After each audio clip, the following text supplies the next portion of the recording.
Was the Atari Jaguar really a 64-bit console? It's a debate that's echoed through retro gaming forums and living rooms for decades. For anyone who was there, who saw the magazine ads or stood in the store staring at that sleek black box, the question carries a certain weight. It's more than just a technicality. It's about the promise of a new generation of graphics, the power we were told was in our hands, and the reality of what actually showed up on our television screens. The answer is not a simple yes or no. It's a journey into the heart of one of the most ambitious and misunderstood consoles ever made. Today we're going to settle this debate once and for all. We will deconstruct the Jaguar's architecture and examine the silicon at the core that brought it to life. We're going to look beyond the marketing hype. The 3D graphics blow my mind. Did you hear that? We are blowing minds! And the modern myths to uncover the forensic truths about Atari's boldest claim.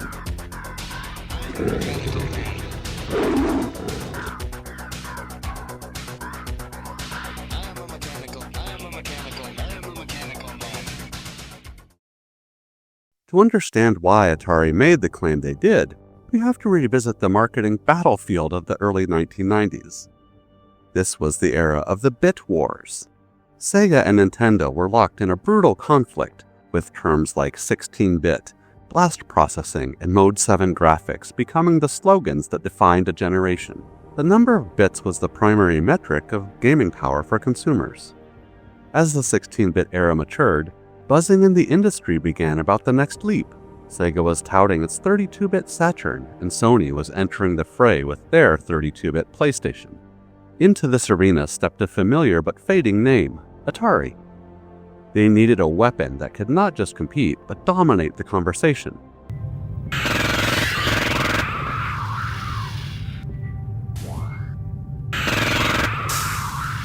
Their strategy was audacious. While their competitors were talking 32-bit, Atari would leapfrog them entirely.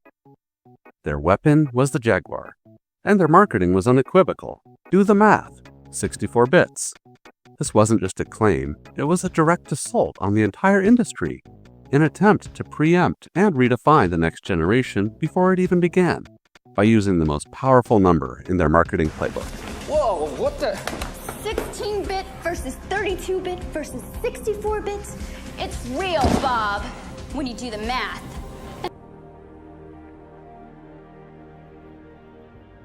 And I have to say that as a teenager reading the gaming magazines in 1993, that "do the math" slogan was intoxicating. This is far beyond anything else I've played before. 64 bits, baby. It suggested a level of power so far beyond the Super Nintendo and Sega Genesis that it felt like science fiction. And the thought of having a console with almost supercomputing power in your bedroom was a tantalizing promise. But this marketing created a phantom, an idealized version of the console that lived in our imaginations long before we ever plugged in a cartridge. The question of whether the Jaguar was truly 64-bit matters today because it speaks to the gap between marketing and reality, between the promise of technology and the practical challenges of engineering. It's a case study in how a single phrase can define a product's legacy for better or worse. As one contemporary review in Computer Gaming World put it, the Jaguar was a great machine in search of a developer and customer base, a sentiment that would haunt it throughout its short life.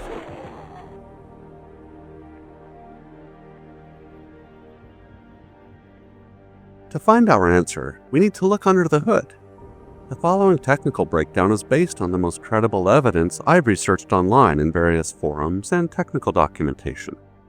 It's also based on my own first-hand experience playing this console over the decades and my professional experience working in the technology industry. So if I've misstated anything in the following, then please drop a comment below to clarify. With all that said, the Atari Jaguar was not built around a single monolithic central processing unit. Instead, it was a complex and somewhat fragmented multi-processor architecture that Atari called the Jaguar engine. This engine consisted of several key components intended to work in parallel. The heart of the system and the source of most of the 64-bit claims are the two custom chips named Tom and Jerry. Tom is the graphics processing unit, or GPU. It handles the main video display.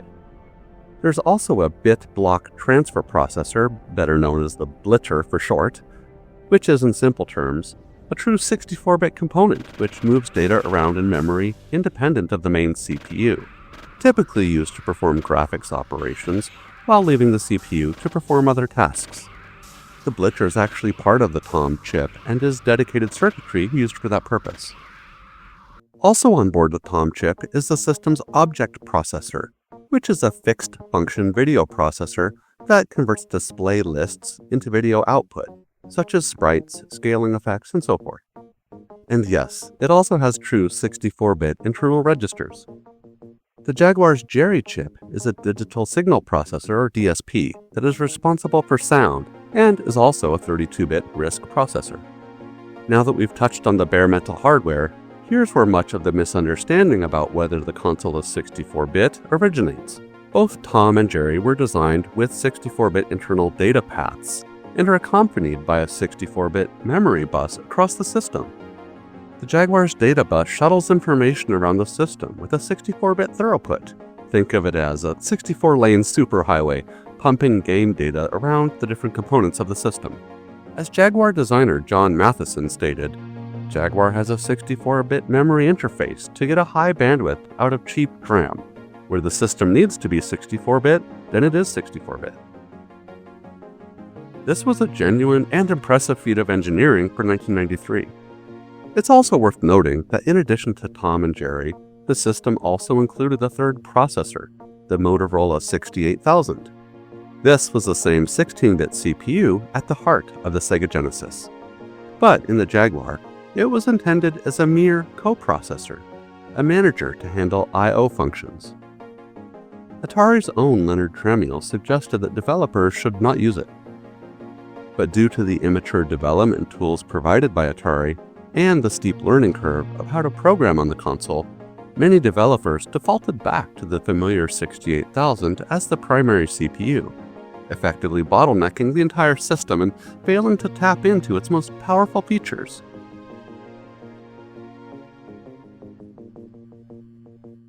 So with our understanding of the Jaguar's technology, was it really a 64-bit console? I guess the answer depends entirely on your definition. If you define a console's bitness by the width of the internal data paths within its main processors, then yes, the Jaguar has a legitimate claim. The Tom and Jerry chips did operate on 64 bits internally. But this is a very specific, and I would argue, a very narrow definition that was far different from how bits were measured in the other more popular consoles of the day. By this measure, the Jaguar's claim becomes far shakier, and I remember how critics at the time ridiculed the math. For example, Electronic Gaming Monthly quipped that if Sega did the math for the Saturn the same way, it would be a 112-bit monster. And as we've discussed, the Jaguar's architecture was a hybrid. It had 64-bit elements bolted onto a system that also relied on 16 and 32-bit architecture. This created a fundamental confusion. Add to this the lack of software development tools and a console itself that was hampered by hardware bugs. It compounded the problem. Programmers were given a system with incredible potential on paper, but lacked the mature compilers and libraries needed to easily harness the parallel processing power of Tom and Jerry. The unfortunate result was that the 64-bit power often remained locked away. So in reality, the Jaguar was, in practice, a very powerful 32-bit machine with some 64-bit hardware features, struggling against consoles with more coherent and developer-friendly designs. And the ultimate proof, as they say, is in the pudding, or in this case, in the pixels on the screen. When we analyze the real-world performance of the Atari Jaguar, the gap between its theoretical power and its delivered output becomes clear. There were moments of brilliance. A game like Alien vs. Predator demonstrated the system's potential with its impressive graphics and tense gameplay, becoming the console's most successful early title. Tempest 2000 remains a masterpiece of visual design and fast-paced action. In the Jaguar port of Doom, seriously, it's brilliant. If you'd like to take a closer look at some of the Jaguar's best games, check out the links I've put in the description below.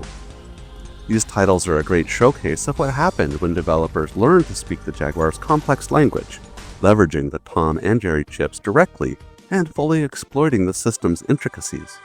But for every Alien vs. Predator, there were a dozen games that looked and felt like slightly enhanced 16-bit titles. Early releases like Trevor McFur and the Crescent Galaxy and Evolution Dino Dudes were panned for failing to leverage the hardware. The system's design contained several critical bottlenecks. The shared memory architecture meant that Tom, Jerry, and the 68,000 were all fighting for access to the same memory pool, creating traffic jams. And the over-reliance on the slow 68,000 as a main CPU by many developers crippled performance before a single line of game code was ever written. Additionally, the GPU, or TOM, was powerful, but it lacked a floating point calculation unit, making complex 3D math difficult. The console's design relied on developers having to perform floating point math in software, which was difficult and taxing to perform efficiently. As a side note, while the PlayStation also had the same constraint, it had much better software libraries available for developers to use, making this process much faster and easier. So despite what Atari's marketing told you, the 64-bit label failed to translate to commercial success because the console's raw power was so difficult to access consistently. Consumers saw games that did not live up to the breathtaking promise, and they voted with their wallets. So based on what we've uncovered in this deep dive, what is the definitive verdict? Technically, the Atari Jaguar contains 64-bit components. Its Tom and Jerry chips have 64-bit data paths, and its Blitter and object processor can process 64-bit instruction sets. In that very specific hardware-centric sense, Atari's claim was not a complete fabrication. But to frame the question about bits in a way that a casual gamer in 1993 would have understood, I can't deny that the Jaguar was not a real 64-bit console. Its actual performance aligned more closely with other 32-bit machines like the 32X or maybe the Saturn. And let's be real, you can't simply add up the bits of processors like 32 plus 32 equals 64. That logic doesn't even make any sense, because that would actually mean the Jaguar would be something more like a ridiculous 272 bits if you add up all the different components together. I mean, who wouldn't laugh at that absurdity? When I think of 64 bits, the unified 64-bit powerhouse like the NEC VR4300 CPU in the Nintendo 64 stands front and center, which is a true 64-bit console in every regard. But in the end, does the label even matter? For collectors and tech historians, the architectural nuances are fascinating. But for the legacy of the Jaguar, the 64-bit debate is a distraction from its true story. The Jaguar's place in history is that of a bold but flawed experiment. It was a console that championed parallel processing long before it became the standard. Its failure taught the industry critical lessons about the importance of developer relations, the need for robust software tools, and, most importantly, about presenting an honest message to gamers. The Jaguar was a glimpse of a future computing paradigm that was shackled by the business and technological realities of its time. It remains a monument to ambition, a cautionary tale about hype, and a treasure trove of what-if scenarios that continue to captivate us decades later. But that's just what I think. How does the Jaguar stack up to your favorite 32 and 64-bit consoles of the era? I'd love to hear your thoughts, so let's get a proper, respectful debate going in the comments below. And if you enjoyed this look back into gaming history, hit that like button and subscribe for more retro gaming goodness. Alright my friends, this is the Retro Gaming Boss signing out. Thanks for watching, and I'll see you on the next one. Ooh, the math, Bob. You'll remember that, won't you, Bob? Yeah, I'll remember. Then you'll also remember this. That was a 64-bit kiss. Thanks, Bob.